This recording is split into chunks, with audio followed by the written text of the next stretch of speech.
చదివించాలి, ఉన్నతమైనటువంటి చదువులు చదివించాలి.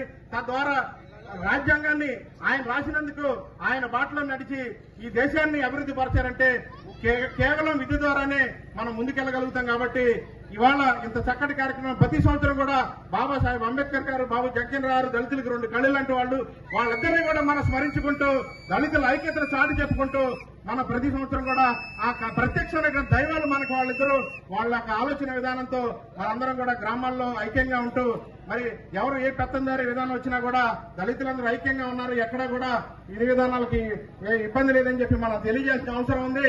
ఎవరో ఏదో చెప్తా ఉంటారో అవన్నీ పాటించాల్సిన అవసరం లేదు. ముందు మనం కష్టపడాలి, మన పిల్లల్ని చదివించాలి. తద్వారానే వ్యవస్థ మార్పు ఉంటుందని చెప్పి బాబాసాహెబ్ అంబేద్కర్ గారు ఆ రోజున ఎన్నో కష్టాలు పడి ఇన్ని డిగ్రీలు ప్రపంచంలో ఎవరు కూడా ఇన్ని డిగ్రీలు చేయలేదు. అలాంటి మరి రాజ్యాంగాన్ని రాయడానికి ఈయనొక్కడే ఎందుకు గుర్తొచ్చాడు? అలాంటి మేధావిని తీసుకొచ్చి ఆ కమిటీని ఏర్పాటు చేయించి ప్రపంచం అంతా తిరిగి వచ్చిన తర్వాత ఇంత పెద్ద లిఖితపూర్వకం అంటే ఈ రాజ్యాంగాన్ని రాయడానికి 2 సంవత్సరాల 11 నెలల 19 రోజులు పట్టింది.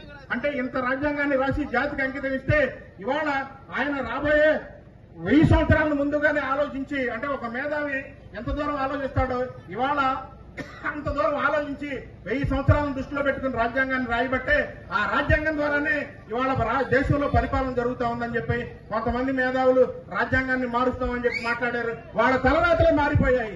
అంతేగాని రాజ్యాంగం మారుస్తామని చెప్పి పిచ్చి వాళ్ళు ఎక్కడైనా అయితే వాళ్ళని ప్రజలకు వాళ్ళు వాడగొట్టి ఇంట్లో కూర్చోబెట్టారు తప్ప ఇవాళ రాజ్యాంగానికి అంత విలువ ఉంది. కాబట్టి మీ అందరూ కూడా బాబాసాహెబ్ అంబేద్కర్ గారిని ఆ యొక్క జీవిత చరిత్రను చదవాలి.